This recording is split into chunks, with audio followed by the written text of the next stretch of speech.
You know, life has this way of breaking you when you least expect it.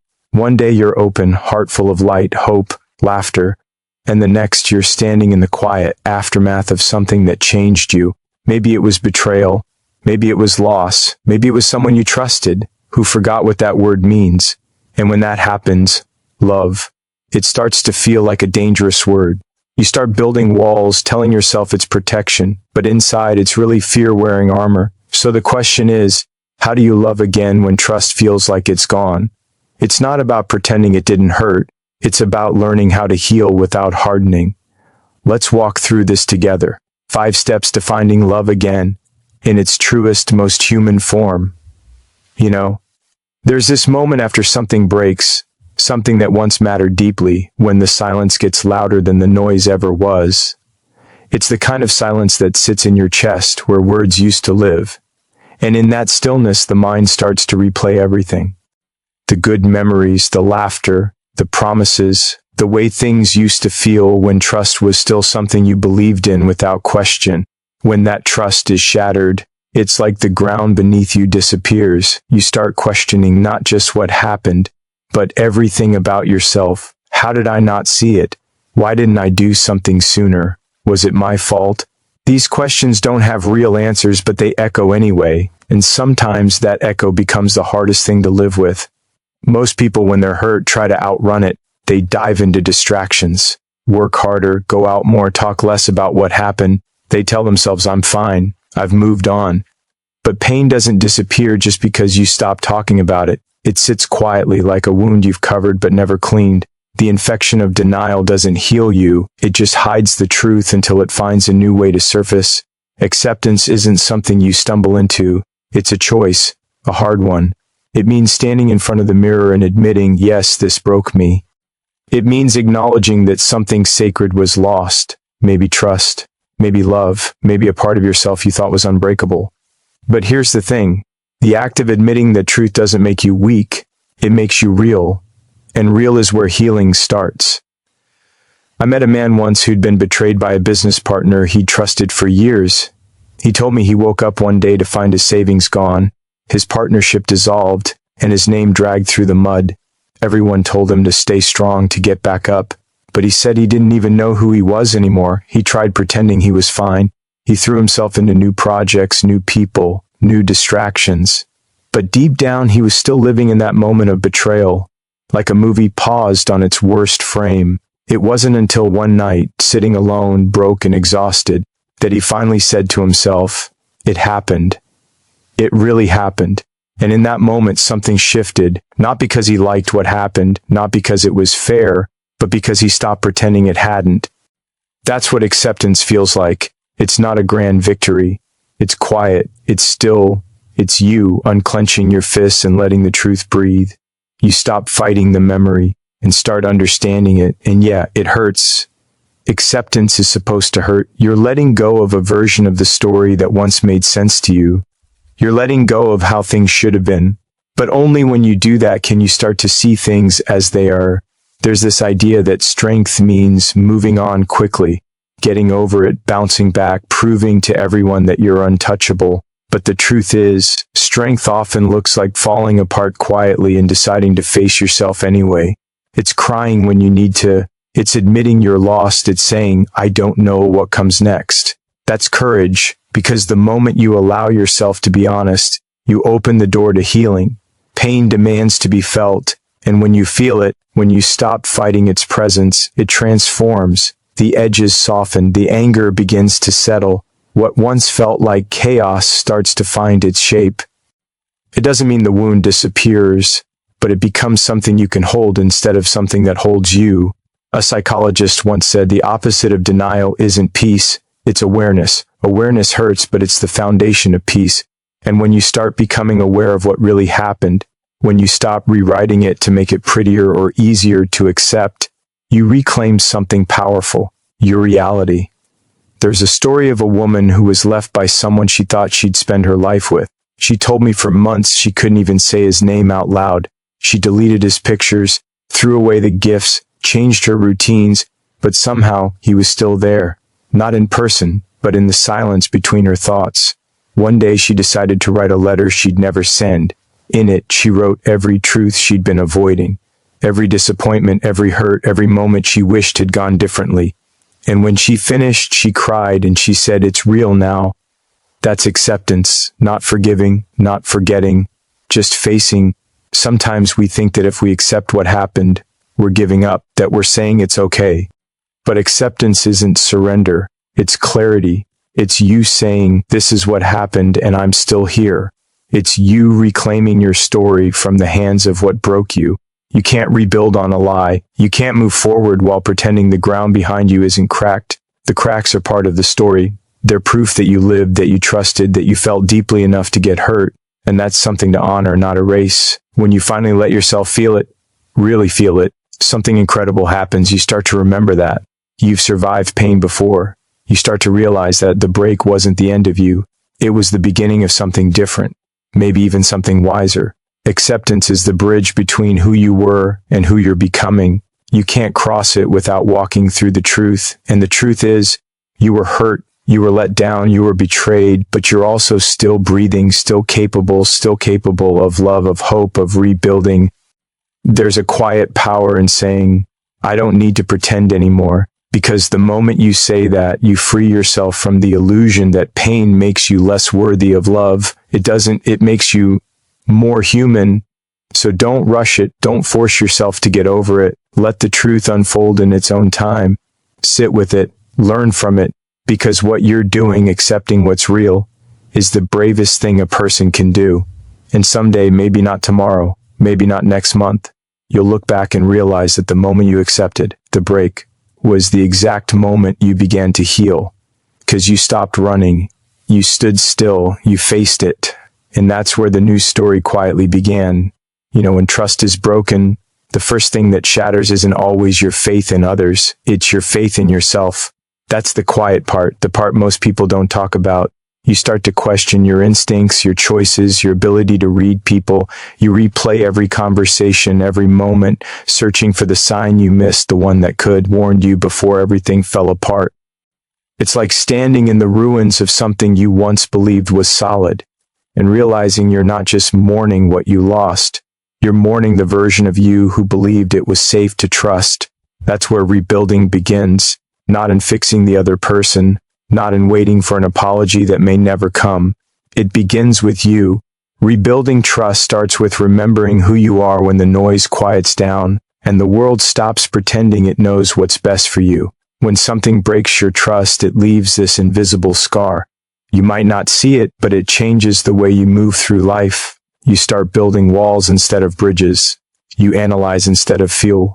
You hesitate instead of leap. And maybe that's natural for a while. Maybe it's even necessary. But if you stay there too long, those walls become a prison. You start protecting yourself from everything, including the very things that could heal you. To trust again, you have to turn inward. You have to look at the part of you that still wants to love, still wants to believe, even after being hurt. That part isn't foolish, it's resilient. It's the spark that keeps you alive when everything around you feels uncertain. There's this story about a woman who'd gone through a painful divorce. She said she didn't just lose her husband, she lost herself. Every decision she made after that was wrapped in fear. She second-guessed everything. Her work, her friendships, even her laughter. One day she went hiking alone, something she hadn't done in years. She got lost on the trail, and for the first time there was no one to ask for help. She panicked at first, then she took a breath, listened to the wind, watched where the sun was moving, and started finding her way back step by step. When she finally reached her car, she laughed. Not because it was over, but because she realized something simple but powerful. She could rely on herself again. That's what rebuilding trust in yourself looks like. It's not some grand revelation.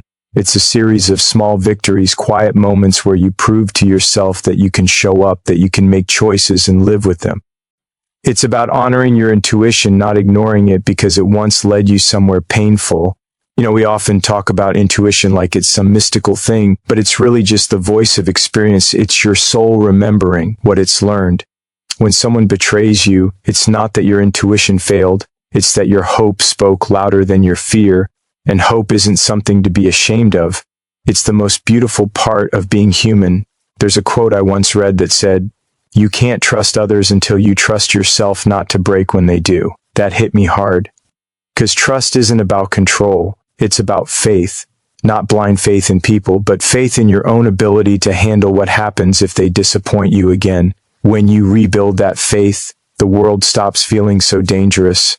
It becomes open again, like a place you can move through instead of hide from. Try starting small. Keep promises to yourself, even the tiny ones. If you say you'll take a walk, take it.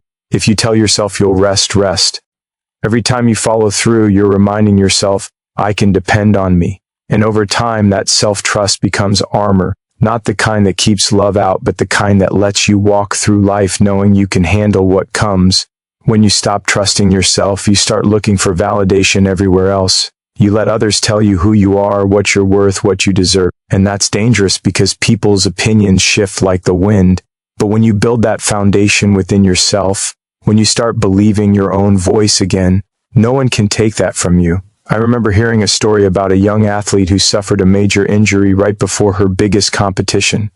Everyone told her she'd never come back the same. For months, she couldn't even look at a track without feeling defeated. Then, during rehab, her coach told her something simple: trust the process. So every day she showed up, even when it hurt, even when it felt pointless. She learned to celebrate the smallest progress, the bend of a knee, the strength in her stride. A year later, she wasn't just running again, she was running freer. She said, it wasn't about trusting my legs again, it was about trusting that I had the strength to start over. That's the essence of rebuilding trust in yourself. You don't wake up one day suddenly whole again. You build it brick by brick with patience and honesty. You rebuild by forgiving yourself for what you didn't know before. You rebuild by accepting that trust isn't a guarantee. It's a choice, one you make every day when you decide to live with an open heart instead of a closed one. And yes, there will be moments when doubt creeps in. You'll feel that familiar fear that whispers, don't risk it, don't try again. But you have to remind yourself, trust isn't about being sure, it's about being brave. It's about knowing you can survive disappointment and still keep your integrity intact. Sometimes we think healing means going back to how things used to be, but that's not what trust is. You don't go back, you grow forward. The person you were before the pain can't lead you where you're going now. You're wiser. You're more aware. You see things you couldn't before. That's not damage, that's depth. And when you start trusting yourself again, something beautiful happens. You stop needing certainty from others. You stop begging for proof. You stop waiting for people to convince you that they won't hurt you. Because deep down, you know that even if they do, you'll still be okay. That knowledge is freedom. So maybe rebuilding trust isn't about finding someone new who won't break it. Maybe it's about finding yourself, the part of you that still believes in kindness, in second chances, in the quiet strength of moving forward. One day, you'll look back and realize that the moment you started trusting yourself again was the moment your heart began to open, not just to others, but to life itself, because trusting yourself means believing that no matter what happens, you can meet it with grace, with courage, and with a heart that refuses to stay closed. And that's when love, real love, not the fragile kind that depends on others, starts to return. It doesn't come rushing in all at once. It seeps in quietly, like sunlight through the cracks. And you realize that maybe the cracks were never a flaw. Maybe they were the place where the light was always meant to enter. You know, sometimes we grow up thinking we know exactly what love is. We see it in movies, hear it in songs, read about it in books. All these perfect versions of it where everything fits, where people just find each other and stay. We start to believe that love should look like that. Easy, effortless, unbreakable. But then life happens, and the stories we build in our heads start to crack. Suddenly, love doesn't look like what we thought it would. It hurts. It leaves. It changes. And when trust is broken, love itself starts to feel like a stranger. You begin to wonder if you ever really understood it at all. That's where the real work begins. Not in finding someone new, but in redefining what love means to you now. Not the fantasy version. Not the one shaped by what others told you it should be. The one that fits your truth, your scars, your growth. The version of love that exists after you've lost your innocence but not your heart. See, we often mistake attachment for love. We cling to people because we fear losing them, because we think love means holding on no matter what. But love isn't about possession. It's about presence. It's not about control. It's about connection. It's not about finding someone who completes you. It's about finding someone who reminds you that you were whole all along. When you've been hurt, love becomes something you approach carefully, like a fragile thing. You start setting conditions for it. I'll love again when I'm sure I won't get hurt. I'll open up when I know they won't leave. But love doesn't thrive under conditions. It's not a contract. It's a choice. It's a decision you make every day to show up for yourself first and then for someone else, even when you're scared, especially when you're scared. I once spoke with a woman who said that after her long-term relationship ended, she felt like love itself had betrayed her. She said, "I don't believe in it anymore. It's not real." But months later, she started volunteering at an animal shelter. She found herself caring for this small, injured dog that had been abused. Every day she showed up, fed it, talked to it, sat near it in silence until one day the dog let her touch it. She said in that moment she realized love wasn't gone. It had just changed shape. It was still there, in compassion and patience, in the act of showing up even when there's no guarantee of being loved back. That's what it means to redefine love. It's realizing that love doesn't just live in romance or promises. It lives in kindness, in forgiveness, in resilience. It's in how you treat people when they can't offer you anything in return. It's in how you talk to yourself when no one's watching. Love is so much bigger than we think. When you redefine love, you start to understand that it's not about perfection. It's not about finding someone who never makes mistakes or who always says the right thing. It's about two imperfect people choosing to keep trying, with honesty, with empathy, with respect. Because real love isn't built on the absence of pain, it's built on the willingness to heal together. A study from the University of Toronto found that people who redefined love after heartbreak, not as something they get from someone else, but as something they practice within themselves, recovered faster and formed healthier relationships later on. That makes sense. Because when love stops being a need and becomes a way of being, it frees you. You stop chasing it, and instead you start living it. Sometimes you meet people who teach you what love is not. They make you realize that. Love without respect isn't love. That passion without kindness burns out fast. That words without consistency are just noise. And those lessons, as painful as they are, become the foundation for something truer. You start to see that love isn't about grand gestures or endless promises. It's about how someone makes you feel safe enough to be yourself. How they stand by you when life stops being easy. But here's something we rarely talk about. Before you can redefine love with someone else, you have to redefine it with yourself. Because if your love for yourself depends on being perfect, on never failing, then you'll always be chasing it. Loving yourself isn't about thinking you're flawless. It's about accepting that you're human, that you've made mistakes, and you'll make more, but you still deserve kindness, forgiveness, and a second chance from yourself.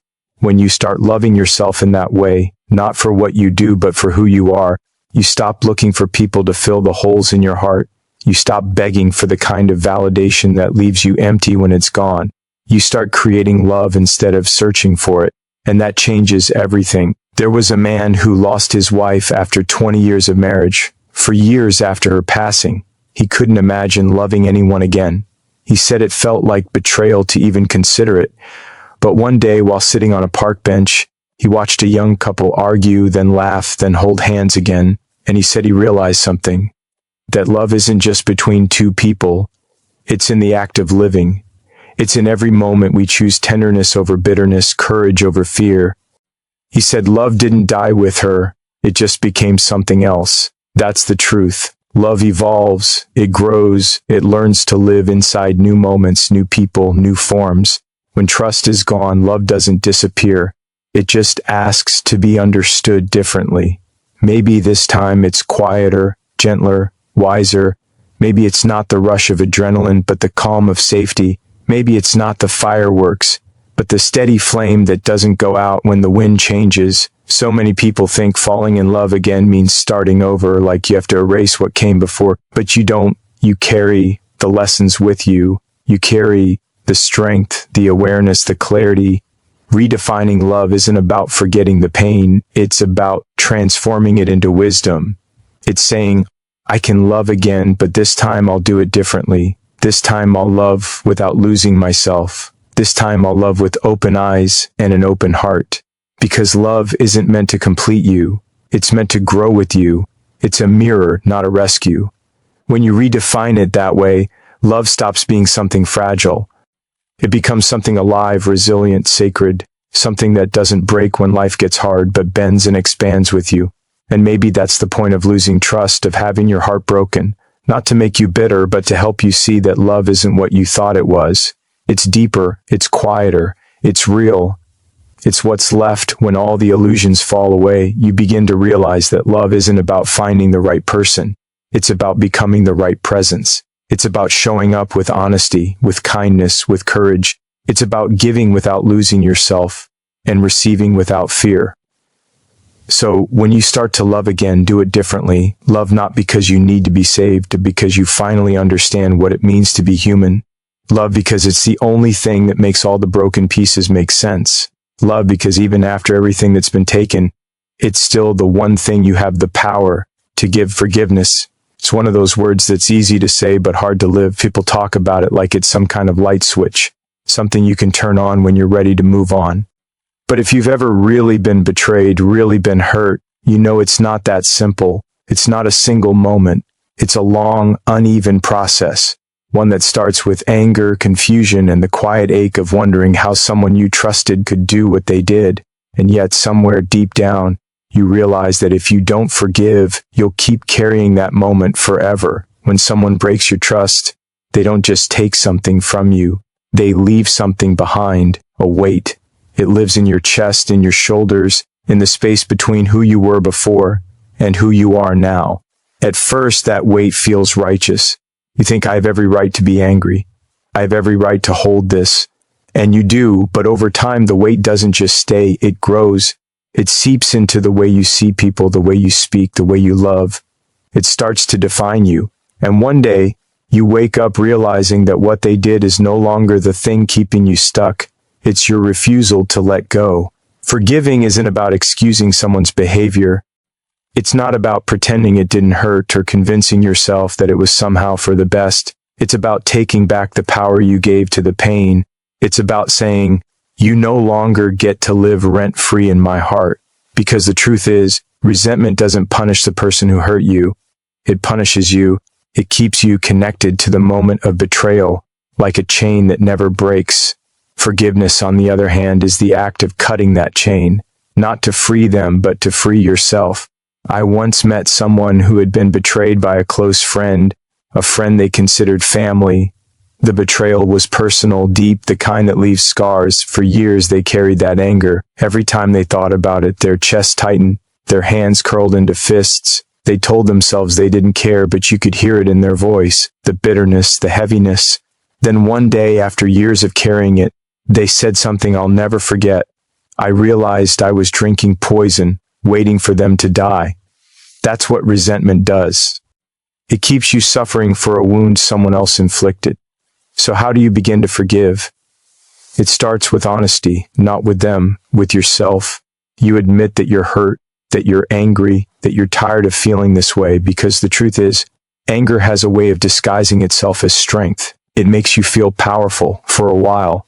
But underneath that fire, there's always pain. The moment you stop pretending you're only angry and start admitting that you're also sad, that's when healing begins. Forgiveness is an act of courage.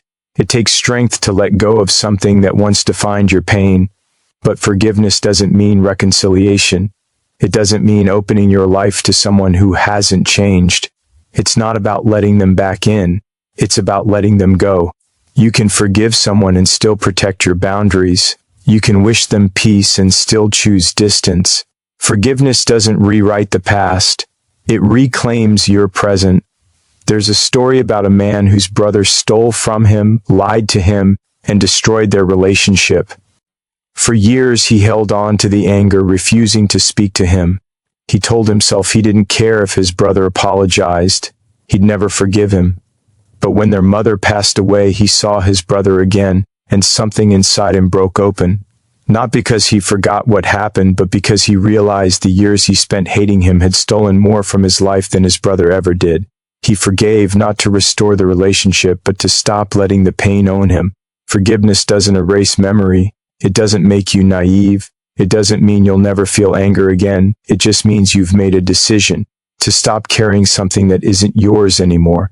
The hurt belongs to the past. The lesson belongs to you. Sometimes people hold on to resentment because it feels like protection. Like if you let go of the anger, you're letting them off the hook. But the truth is, they don't even feel your anger. You do every single day. They go on with their lives while you're still replaying what they did. Forgiveness doesn't say what you did is okay. It says, I'm done letting it control me. It's not an easy thing to do. Sometimes it takes years. Sometimes it happens in pieces, one small realization at a time. Maybe it starts the first time you think of them and don't feel that familiar tightness in your chest. Maybe it's the day you tell their story without bitterness. Maybe it's when you can wish them peace without wishing them pain. Those are the signs that forgiveness is working its way through you, quietly, gently, but surely. And maybe one day you'll look back and realize that forgiveness didn't come as a grand moment of release. It came through the little choices you made to stop talking about the betrayal, to stop checking up on them, to stop letting that wound define how you love. It came through the act of choosing peace over punishment, serenity over revenge. I remember reading about a woman who lost her son to a violent crime. The man responsible was caught, but she said the anger she felt afterward was unbearable. She thought justice would help, but it didn't. The sentence was handed down, and she still woke up every morning with rage burning in her chest. One day she went to the prison to meet him. Everyone told her not to, but she said she needed to look him in the eye and say, I forgive you. People called her crazy, but she said something profound. I didn't do it for him. I did it so I could breathe again. That's the essence of forgiveness. It's not about who deserves it. It's about who needs it. And often that person is you. When you forgive, you reclaim your freedom. You reclaim your right to joy. You make space for love again, because you can't hold on to bitterness and still make room for peace. You can't move forward while dragging the weight of the past behind you. Forgiveness is not a weakness. It's one of the strongest things a person can do. It means you've chosen to live in the present, not the past. It means you refuse to let what happened define who you become. And here's the beautiful thing. Forgiveness doesn't just heal the relationship you had with them.